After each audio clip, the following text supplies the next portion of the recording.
Es bien sabido en el mundo de los intelectuales, filósofos o pensadores que existen dos grupos muy distintos y que muy pocas veces tienen algo en común. Por un lado tenemos a los filósofos, intelectuales o pensadores que se basan toda su teoría, saber, crítica, libros, escritos, ensayos, tratados, etc. Por otro lado tenemos aquellas personas que son filósofos, intelectuales, pensadores que son más de una acción directa, es decir, raramente escriben y toda su sabiduría se basa en acciones concretas llevadas a cabo en una realidad comúnmente que beneficia a otros. Ambos grupos se atacan y raramente coinciden. Por ejemplo, los segundos critican a los primeros diciendo que el mundo no se arregla en una plática de café. Y los primeros critican a los segundos de ser unos brutos que actúan solo por impulso. La lucha siempre ha sido así. Los que quieren resolver el mundo con una idea plasmada en un libro, o bien los que quieren resolver al mundo con una idea plasmada en una acción. Llámese revolución, reforma, independencia, cargo público, etc. Sin embargo, hay un tercer grupo muy poco conocido que increíblemente combina el éxito de las dos fórmulas o de los dos grupos anteriores de llevar a cabo una idea. Es un tercer grupo muy olvidado por los otros dos, menospreciado por los otros dos, pero que realmente representa el motor ideológico y social de los cambios que se pretenden hacer. Sin este tercer y pequeño grupo no existirían en realidad los otros dos. Estoy hablando de aquellas personas que plasman sus ideas o su sentir en libros, pero también en acciones. Son aquellos filósofos o intelectuales que escribieron su versión de un mundo mucho mejor, pero también buscaron una manera externa, real y concreta de tratar de llevar a cabo ese mundo idílico. Para honrar este tercer grupo tan olvidado pero tan históricamente importante, te presento el siguiente video. Los 7 revolucionarios teórico-prácticos más destacados de la historia. Comencemos. Puesto número 7, Ricardo Flores Magón. En este número 7 tenemos un caso local, pues soy de México, sumamente importante en la historia de mi país, pero que por desgracia cayó en el olvido. Hablo por supuesto de Ricardo Flores Magón, nacido en Oaxaca, México, un 16 de septiembre, coincidencia, de 1873 y fallecido en prisión el 21 de noviembre de 1922 en Kansas, Estados Unidos. A diferencia de la inmensa mayoría de este top, él era un escritor anarquista que desde muy joven la teoría inmediatamente lo llevó a práctica, cuando en 1900, junto con su hermano Jesús, los famosos hermanos Magón, fundaron en Ciudad de México el periódico jurídico de crítica Regeneración, en donde destacan constantemente la corrupción del sistema judicial dictatorial del entonces Porfirio Díaz, acción que llevó por desgracia a su encarcelamiento. Si hoy te matan por decir lo que piensas, en aquellos tiempos era mucho peor. Cualquier crítica o movimiento significaba el encarcelamiento, el exilio o la muerte, recordando que en aquellos momentos no estaban de moda los derechos humanos. Llegó a participar constantemente en protestas y reuniones de los clubes liberales, mientras también escribía sus obras periodísticas, sus piezas teatrales como Tierra y Libertad, o escritos filosóficos como anarquistas como La Protesta, Revolución o el mencionado Regeneración. En el exilio, Ricardo Flores Magón funda el Partido Liberal el 1 de julio de 1906, donde en dicho partido postulaba ideas muy importantes para la época o para el territorio geográfico, porque todas estas ideas, pues si bien no son nuevas, fueron novedosas aquí en América Latina, pues todo esto venía de Europa, como la supresión de la reelección, la supresión de la pena de muerte para presos políticos o comunes, la obligatoriedad de la enseñanza elemental hasta los 14 años, el establecimiento de un salario mínimo. Podríamos decir que lo más destacado en su andar teórico y práctico fue la de ser el precursor intelectual de la Revolución Mexicana, ni más ni menos, en 1906. Y de hecho lo intentó, pues alentaba a la población a una lucha armada por toda la frontera que colinda con Estados Unidos, y mediante el partido y las múltiples afiliaciones en todo el país, pues su idea era propagar el germen de la revolución finalmente por el resto del país.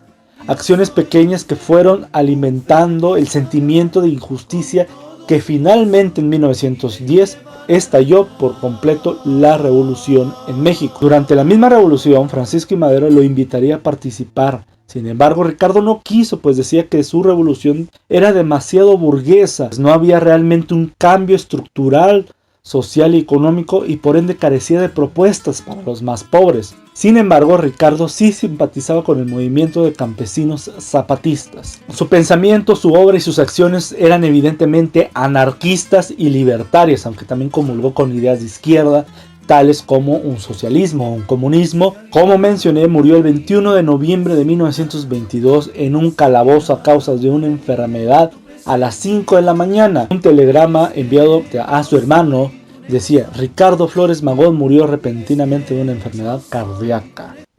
Número 6. Ernesto el Che Guevara.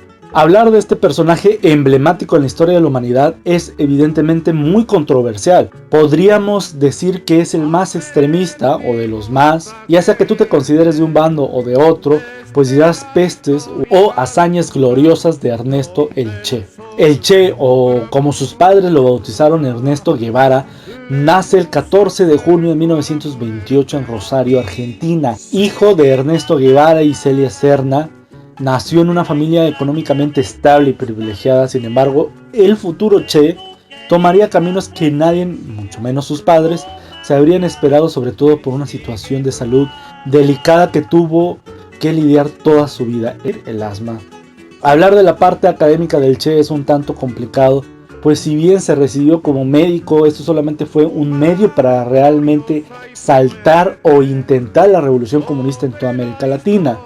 Pues debido a la Guerra Civil Española, el Che tuvo sus primeros contactos con toda esta ideología. La parte laboral del Che también es vasta, pues fuera de ejercer como médico, que solamente lo hizo en guerrillas, el Che era político, gran orador, un guerrillero evidentemente, un periodista y un escritor, provocando que su vida tomara diversos caminos que ni él mismo, creo yo, pudo haber pensado. Pues en un momento toma su moto y se dedica a viajar por toda América Latina, recorriendo todo el sentir de la población que más ha sufrido de injusticias, es decir, viendo por sus propios ojos la injusticia de su continente.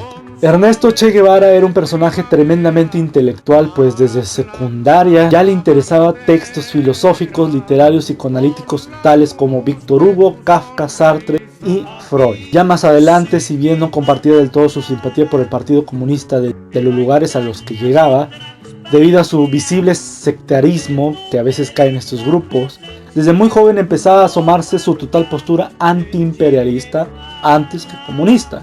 Conforme pasaban sus viajes y su conocimiento por su país, Argentina, y por el resto de América Latina, el Che pasó poco a poco a ser un marxista autodidacta que desde muy temprano también empezó a luchar contra el capitalismo para reemplazarlo por el socialismo en todo el continente.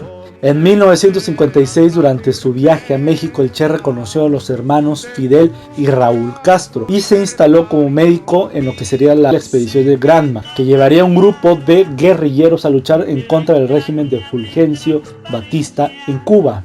Personaje Batista muy odiado, pues a principios de lo que sería la Guerra Fría, el general Fulgencio Batista provocaría y generaría el golpe de estado en contra del entonces presidente democrático Carlos Prioso Carras, provocando la ira de mucha gente, entre ellos de los hermanos Castro, surgiendo así el primer intento de revolución cubana mediante esta expedición que ya he mencionado. Dicho sea de paso, aquel primer momento cobró la vida de muchos guerrilleros e incluso el Che fue herido en el cuello y una vez recuperado fue severamente regañado por Fidel Castro debido a la pérdida en demasía de armas.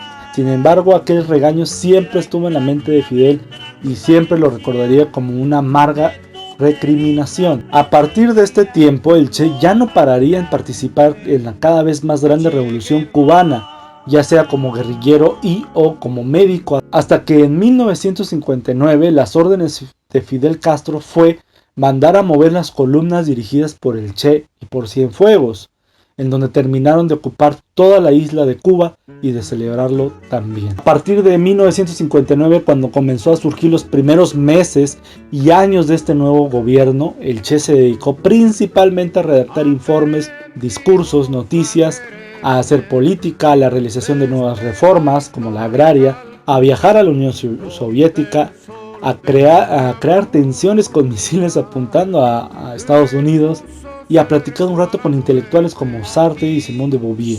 Pero al ser siempre un personaje sumamente activo, realizó ciertos movimientos para que tropas cubanas fueran enviadas, junto con él obviamente, en el 64 a África, especialmente al Congo, para liderar la revolución ahí. Tras evidentes fracasos, escritos, escondites y un montón de cosas, decide moverse ahora a Bolivia.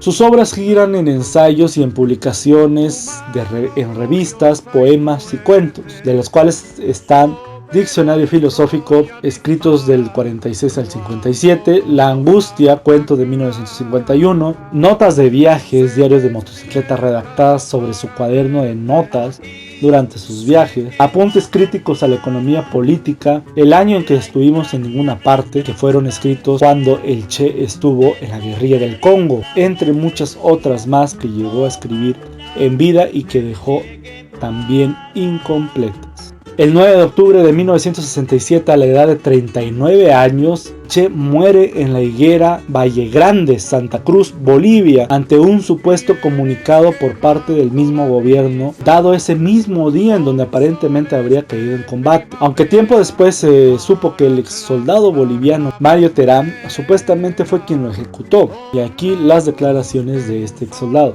dudé 40 minutos antes de ejecutar la orden. Me fui a ver al coronel Pérez con la esperanza de que la hubiera anulado, pero el coronel se puso furioso, así es que fui. Ese fue el peor momento de mi vida. Cuando llegué, el Che estaba sentado en un banco. Al verme dijo: usted ha venido a matarme. Yo me sentí cohibido y bajé la cabeza sin responder. Entonces me preguntó: ¿qué han dicho los otros?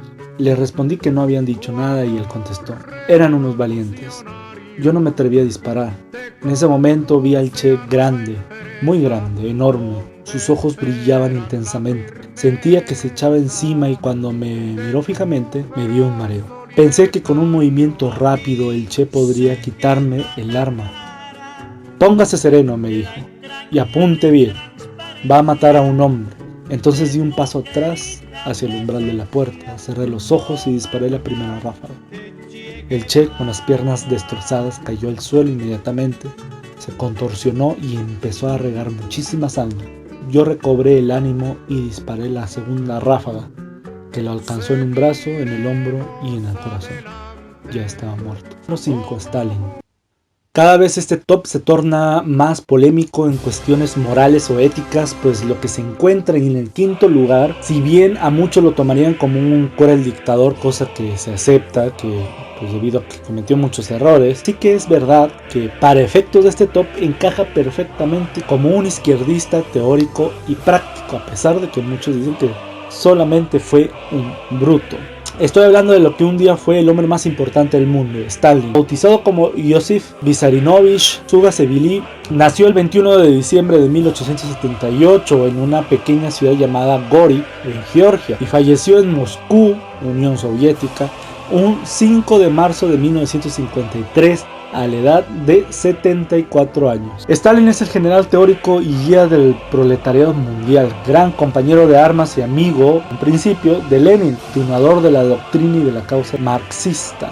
Desde muy joven Stalin se interesaba mucho por las ideas marxistas y de hecho a la edad de 15 años entró al partido de Tiflis, Partido Obrero Socialdemócrata.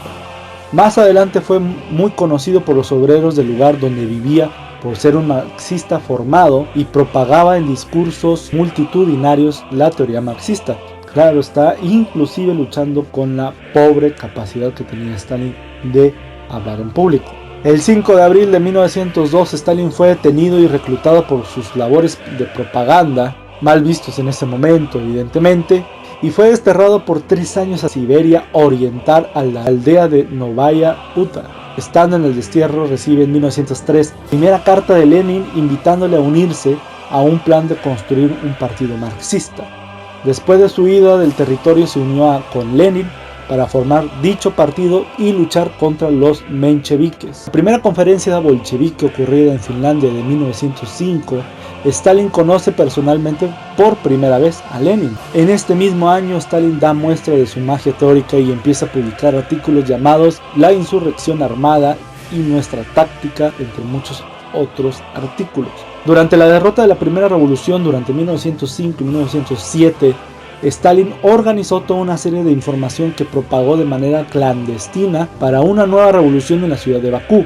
En esta misma ciudad organizó de forma exitosa la lucha por la conquista de las masas obreras bajo la bandera del bolchevismo. Durante los años siguientes, Stalin fue detenido en numerosas ocasiones, provocando sus eventuales escapes también. Hasta que en 1917 Stalin fue por primera vez electo por la base del partido para formar parte del Comité Central.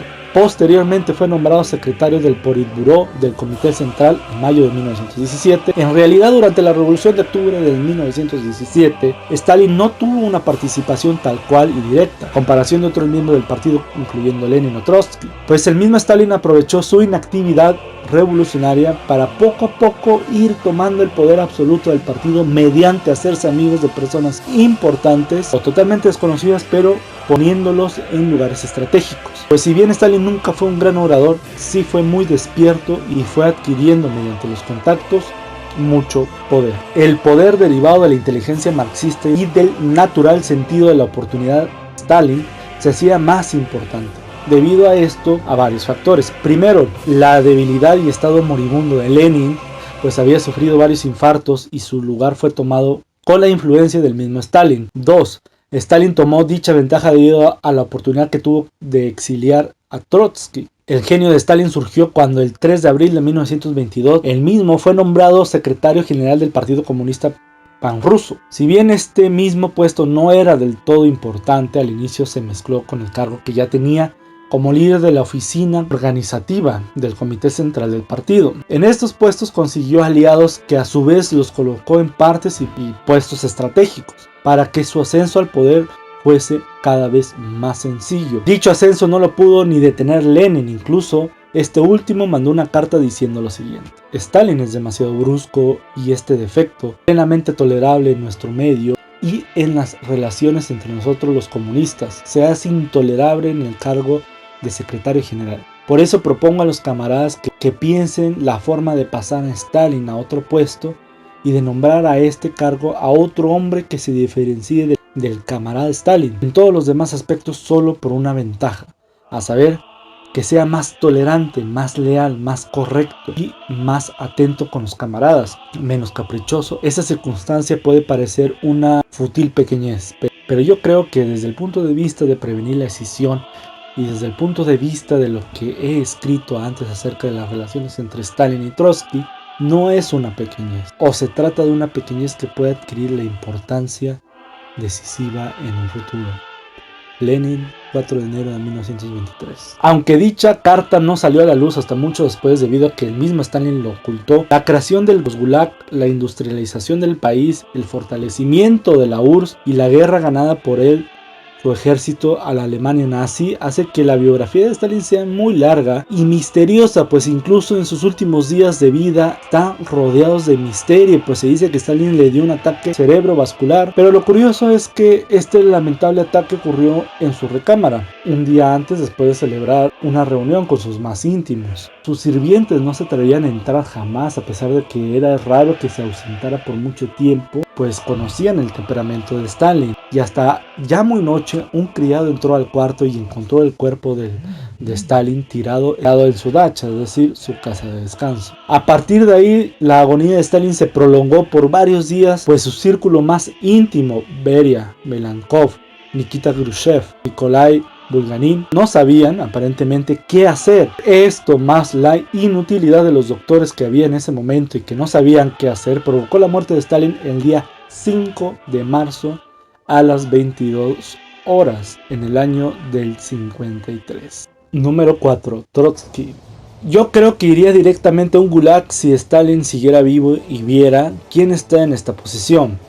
Hablo del famoso León Trotsky, que está en una posición más alta debido a lo importante que fue para los comienzos de la URSS, para el pueblo ruso y para el mundo en general. Sus aportaciones en la revolución son igual de importantes que sus aportaciones literarias e ensayísticas. Es decir, Trotsky fue amado por el pueblo, por la marina, por el ejército, por toda la URSS, por ser un héroe revolucionario, pero también por su inmensa aportación cultural, histórica y teórica, que todo pintaba para ser el natural sucesor de Lenin. Trotsky nace con el nombre real de Lev Davidovich Bronstein un 7 de noviembre de 1879 en Yakovka, Ucrania, y muere el 20 de agosto de 1940 en la Ciudad de México, miembro del buró político del Comité Central del Partido Comunista de la Unión Soviética. Saltó a la fama, por decirlo de alguna manera, cuando fue precisamente desterrado a Siberia, que de manera pronta en 1902 se escapa y se traslada a Europa, adoptando su mundialmente famoso seudónimo Trotsky, debido al nombre real de un carcelero que le había custodiado, golpeado y torturado. Pues era un hombre irónico debido a que él aún entonces Lev dijo que se apodaría del nombre por ser todo lo contrario que esa figura carcelaria representaba. Fue en ese viaje que conoció a Lenin y se unió a él junto con Julius Martov y Plejanov para formar el Partido Obrero Socialdemócrata Ruso, que a su vez editaba el periódico Iskra, es decir, La Chispa. Fue deportado a Siberia una vez más en 1905 tras la fracasada revolución del mismo año, aunque escapa 2 años después. Desde 1907 y una década más, Trotsky se dedicó, aunque en diversas ciudades del mundo como Nueva York, a defender sus ideales políticos, es decir, marxistas, implicándose en actividades legales e ilegales, liderando protestas, siendo amigo de miembros de diversos partidos o instituciones, en pocas palabras, creando su nombre y su fama. Aunque muchos dicen que este autodestierro fue un grave error, mientras que su fama crecía, su poder no. A diferencia de Stalin, que sí lo lograba, es decir, tal vez no era tan famoso, pero sí empezó a ser poderoso. Al regresar a Rusia se une en pleno estallido de la revolución, en febrero de 1917, en donde derrocarían a Nicolás II. Durante la primera etapa de la revolución rusa se convierte en un hombre de suma importancia y confianza de Lenin, a pesar de las diferencias. Tras varias batallas como la guerra civil o la planeación de la retirada del ejército rojo durante la Primera Guerra Mundial, Trotsky comienza a perder el control de su poder debido principalmente a la cada vez más decadente salud de Lenin, y tras la muerte de León Trotsky empezó a ser expulsado de todos sus cargos. Fíjense que Stalin había puesto a líderes, a simpatizantes de él, en diferentes puestos. Es decir, a Trotsky se le eliminó de su puesto como comisario de guerra y del buró del partido para que, con ayuda de Stalin, fuera nuevamente exiliado. Stalin veía en él una enorme amenaza debido principalmente a las diversas posturas que ambos tenían en mente de cómo llevar a cabo la gran tarea comunista. Ambos iniciaron, incluyendo Lenin, con la idea marxista máxima de hacer la revolución proletariada a nivel mundial.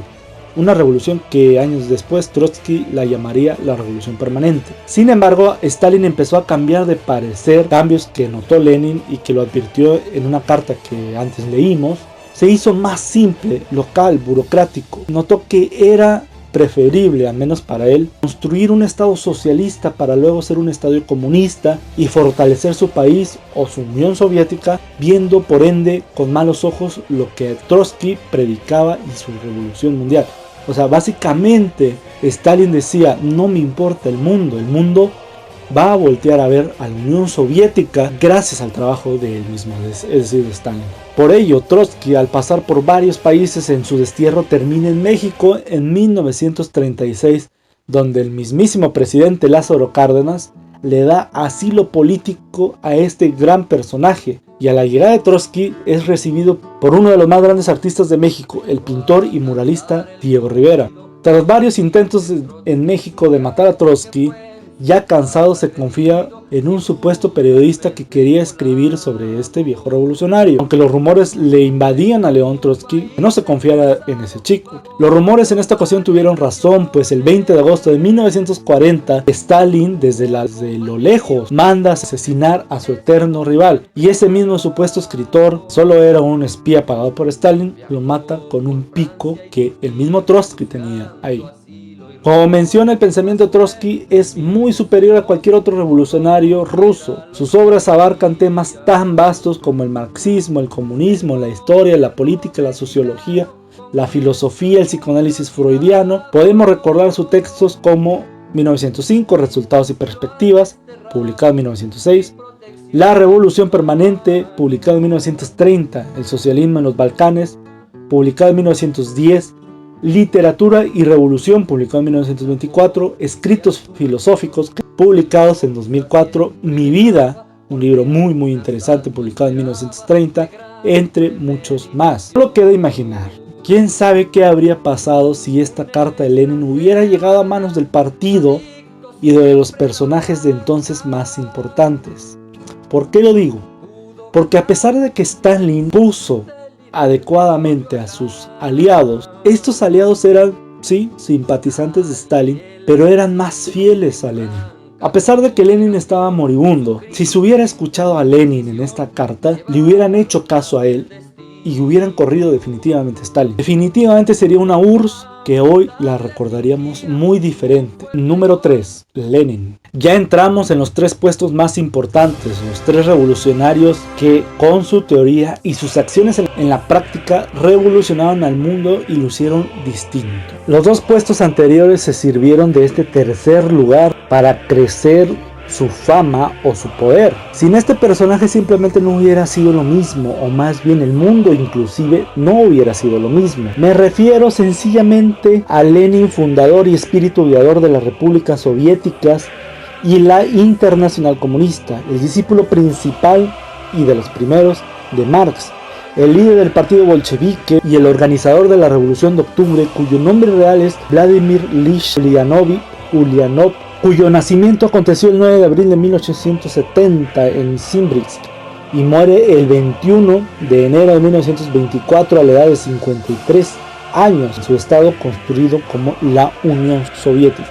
Básicamente, sin este personaje no hubiera existido Stalin, no hubiera existido un Trotsky, no hubiera existido Mao, no hubiera existido la dinastía Kim, no hubiera existido los Fidel Castro, los Hugo Chávez, así un enorme etcétera. Desde muy temprana edad, Lenin ya mostraba una gran habilidad para el deporte y los estudios, y no es hasta entrar a la universidad y después de haber sido expulsado de la misma, incluso desterrado de la ciudad por participar en reuniones estudiantiles, donde empezó a hacer su estudio sistemático de Marx. Estos primeros años, y de hecho desde el resto de su vida, los dedicó principalmente al estudio del marxismo y su aplicación al desarrollo económico y político de Rusia, consecuentemente de todo el mundo. En 1894 se mudó a San Petersburgo y es ahí cuando comienza ya su labor más seria y revolucionaria, pues en esta etapa de su vida donde comienza sus primeros escritos polémicos dirigidos contra el Partido Popular y donde pasaron de mano en mano en forma de manuscrito. Después de muchas publicaciones polémicas, destierros y viajes al extranjero, en julio de 1903 en el segundo congreso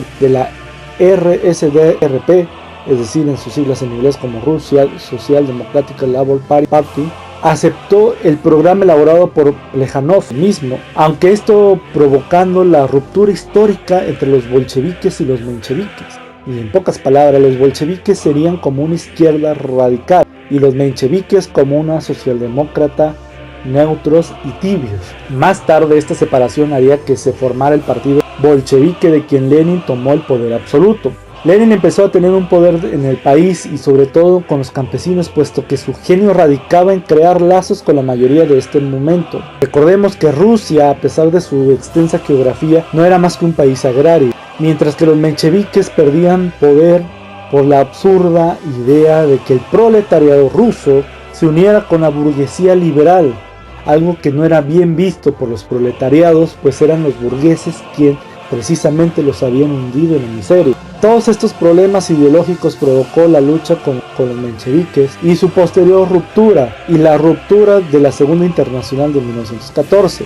Al estallido de la Revolución de Octubre de 1917 y al cambio del nombre del Partido Socialdemócrata a Comunista en 1918, todo esto llevó a Lenin a llevar a cabo su programa que antes he mencionado para la preparación de un levantamiento armado de las masas contra el zarismo y la posterior creación de un gobierno provisional que organizaría la dictadura revolucionaria de los trabajadores y de los campesinos. Es en 1905 entonces que Lenin, tras su regreso de Ginebra, distinguió 3 rasgos principales de todos estos hechos. 1.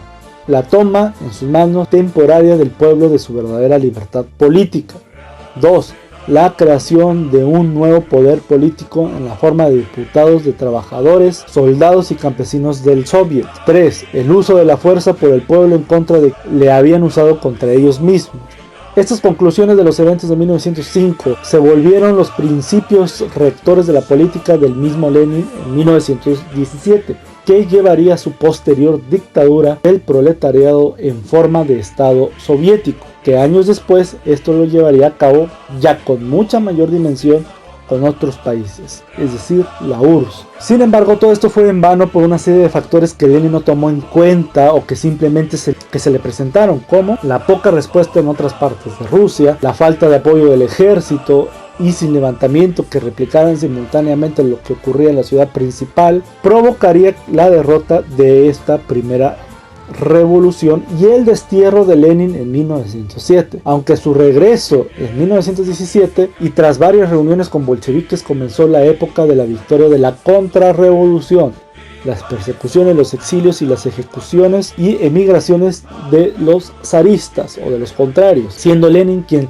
lideró todos estos movimientos. Debido a los constantes destierros y traiciones hacia Lenin, provocó que él mismo viera el estallido de la revolución en uno de sus tantos viajes a Suiza, es decir, la revolución le tomó fuera de su país. Tras varios intentos de regresar a Rusia y de sus saboteos de países en contra del comunismo, como el gobierno británico provocó mucho retraso a la llegada de Lenin a Rusia, que finalmente lo logró por una ruta alemana. En la noche del 4 de abril, al bajarse el tren, Lenin dio un discurso significativo en la estación Finlandia en Petrogrado, repitiendo y desarrollando las ideas que había puesto en prueba desde el inicio de su fama de Lenin, es decir, el derrocamiento del zarismo. En palabras propias de Lenin, era solo la primera etapa de la revolución, pues una posterior revolución burguesa ya no podría satisfacer las necesidades o la sed de justicia de las masas. La tarea del proletariado era armarse, fortalecer el poder de los soviets, despertar a los distritos del país y prepararse para la conquista del poder supremo en nombre de la reconstrucción de la sociedad sobre bases socialistas y la posterior transición al comunismo. Tras infinidad de luchas, destierros y vueltas, trabajo en exceso provocó el declive emocional y físico del más grande revolucionario ruso.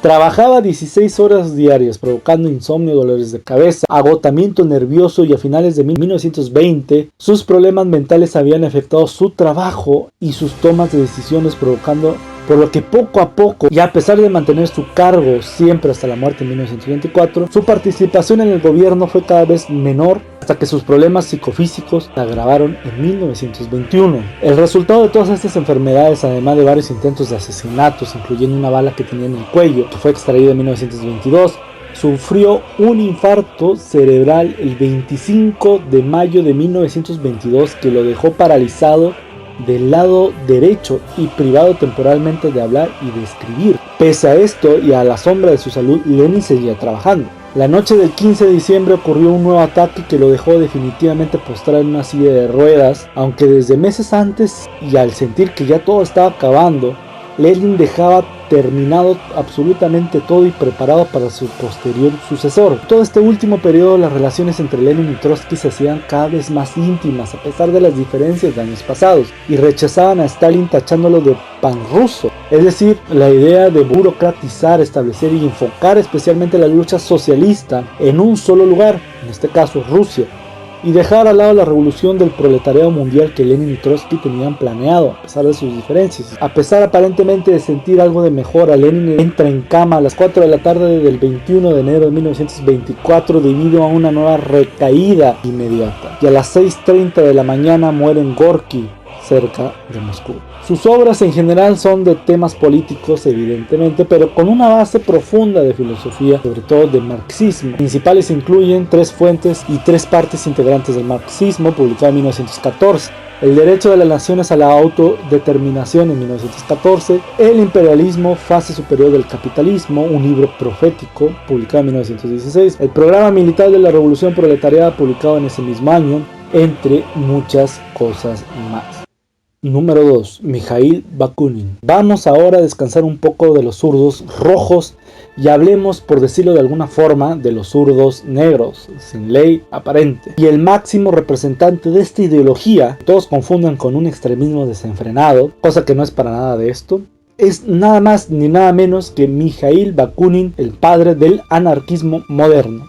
Como todo buen anarquista, su participación en la teoría se vio completa, incluso superada con la práctica de sus ideas. Nació en Torzhok, muy cerca de Moscú, Rusia, un 30 de mayo de 1814 y bautizado como Mikhail Alexandrovich Bakunin, y fallecido en Brena, Suiza, el 1 de julio de 1876 a la edad temprana de 62 años. Ya estudiando en Berlín, Alemania, entra en contacto con los primeros círculos revolucionarios y durante este tiempo viajó por toda Europa para participar en las revoluciones de 1848 y 49 en París, Francia y Alemania. Debido a las consecuencias de su participación también en Praga y Dresde, detenido en Sajonia en 1849 y condenado a muerte. Sin embargo, Rusia pidió su extradición y el zar mismo estuvo al corriente de toda su actividad subversiva.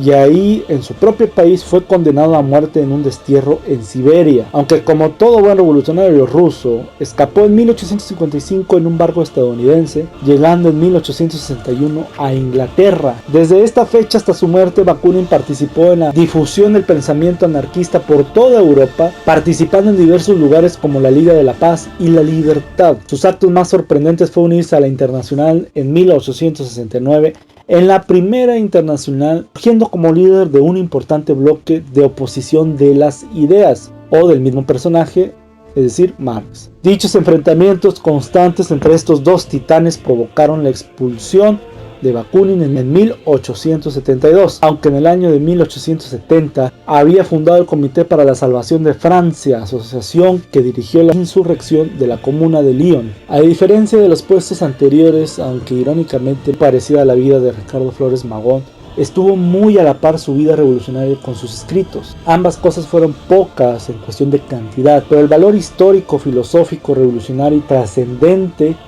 es ajena a todo tiempo y espacio. Aún así, en 1874 participó en su último intento de una insurrección en Bolonia, y el final de su vida lo vivió en Suiza, sumido en la miseria, falleciendo el 1 de julio de 1876 en Brena precisamente. Se ha denominado al anarquismo que él desarrolló como anarcocolectivismo o anarquismo colectivista, junto con otros anarquistas como Proudhon y desde luego King. Es uno de los teóricos más importantes del anarquismo socialista y prácticamente es el primer gran impulsor del anarquismo como movimiento político y popular. Es decir, la importancia de Bakunin es solidificar y estructurar el anarquismo. Bakunin propone una organización antiestatista, esto es, la supresión del Estado sin rechazar el término del mismo. Bakunin apuesta por la creación de los Estados Unidos de Europa, como modo de acercarse a la idea liberal de la Revolución estadounidense de 1776, cuando se independiza del Reino Unido. Para Bakunin, el fallo de la Revolución Liberal de los Estados Unidos es que la libertad que proclamaba la Constitución era solamente para una minoría que oprimía al resto. El reto de Bakunin era lograr una democracia como la estadounidense, pero en Europa, pero ampliar la democracia a todos y liberar además al hombre del sistema monetario, del poder político, del poder económico y de la religión. Por ende, aquí podemos ver que nada tiene que ver con la idea vaga y violenta del anarquismo vista en protestas en la actualidad. Sus obras más sobresalientes están El llamamiento a los eslavos, que denuncia a la burguesía como una fuerza intrínsecamente antirrevolucionaria, propugna la creación de una Europa central, Estatismo y anarquía, última obra del anarquista, y su libro más célebre y en lo personal el más entretenido y sorprendente, Dios y el Estado. Número 1. Karl Marx. Por fin llegamos al puesto número 1. Es simplemente un punto y aparte en la historia del mundo del ser humano. Este sujeto lo estudian filósofos, psicólogos, freudianos, sociólogos, abogados, economistas, retractores, opositores, simpatizantes y hasta en la misma secundaria y preparatoria. Es un sujeto tan sorprendente que hizo temblar al mundo estando él con vida, estando muerto y siendo recordado en Rusia, China, Corea del Norte, Alemania, Francia, Cuba, Chile, Argentina, Venezuela, México, Ecuador, Taiwán, Vietnam y en cada rincón de este planeta en donde haya una persona tan solo con un poquito de preocupación por la injusticia, por la tiranía y por la desigualdad. Simple y sencillamente, y atreviéndome mucho, infinidad de cosas en el mundo no serían igual hoy, y todos los sujetos en puestos anteriores no serían lo que fueron tampoco. Hablo pues de Karl Marx, filósofo, historiador, sociólogo, economista, abogado, escritor y pensador socialista alemán. Nace el 5 de mayo de 1818 en Taveris, Alemania, y muere el 14 de marzo de 1883 en Londres, Inglaterra. Inició sus estudios de Derecho en la Universidad de Bonn, pero los dejó para estudiar filosofía en Berlín. Se doctoró en 1841 en Jena, con una tesis titulada Diferencia entre la filosofía de la naturaleza de Demócrito y la de Epicuro. Fundador indiscutible del comunismo científico, de la filosofía del materialismo dialéctico e histórico, de la economía política científica, jefe y maestro del proletariado mundial, ni más ni menos, y que fue a su vez padre teórico del socialismo científico y del comunismo, evidentemente del marxismo y el materialismo histórico, junto con su eterno amigo Friedrich Engels, considerado una figura clave para entender la sociedad y la política de ese entonces, de ahora y de siempre. El año de 1845, según Althusser, el año de la ideología alemana, y la tesis sobre Feuerbach marca la ruptura epistemológica, a partir de la cual Marx rompe con su etapa anterior ideológica y filosófica e inaugura un periodo científico en el cual desarrolla estudios económicos e históricos usando el método del materialismo histórico. Marx inaugura el continente historia. Este es eminentemente el periodo de su magna obra, El Capital, crítica de la economía política. Aunque dividido en varios tomos, comúnmente en 3, solo el primero fue íntegramente escrito por Marx. Los otros 2 tomos siguientes, o los tomos, dependiendo de la edición que sea, fueron escritos dispersos de Marx y recopilados y redactados por Engels. Aparte del ya mencionado El Capital, su obra magna, Marx escribió un sinfín de textos en solitario o en conjunto con Engels, tales como Crítica de la filosofía del derecho, publicado en 1843, sobre la cuestión judía en 1843, Manuscritos económicos y filosóficos de 1844, aunque publicado póstumamente en 1932, La miseria de la filosofía en 1847 y otras obras escritas junto con Engels, como La ideología alemana, publicada en 1845, publicado póstumamente La Sagrada Familia en 1845, el famosísimo Manifiesto Comunista de 1848. Hacia 1877, con la salud muy quebrantada, se refugió definitivamente en la vida hogareña. Y fue precisamente en el círculo familiar donde se produjeron 2 desgracias consecutivas, probablemente precipitaron la muerte de Marx. El 2 de diciembre de 1881 falleció su esposa, y apenas un año después, el 11 de septiembre de 1883, su hija mayor, Jenny Long. Solo, abatido, con la mente debilitada y los pulmones seriamente afectados, Karl Marx murió, o se dejó morir, el 14 de marzo de 1883. Y bien, espero que este video les haya gustado. Si es así, los invito a que compartan, a que comenten este video, a que se suscriban a este canal si el contenido te gusta, que le des like, no sé si lo dije, pero también a que le des ahí en la campanita para que se te notifique cada vez que subo video. En realidad espero que si lo que acabas de ver te gustó, lo compartes, pues es un video que me costó muchísimo trabajo redactarlo, editarlo y evidentemente subirlo. No sé cuánto vaya a durar este video, pero sí fue mucha frega.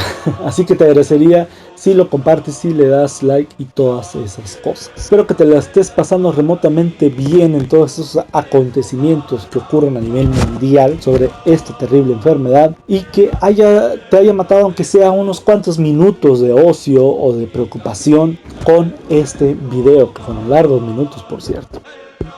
Así que sin más que decir, nos vemos en la próxima, querido camarada. Bye.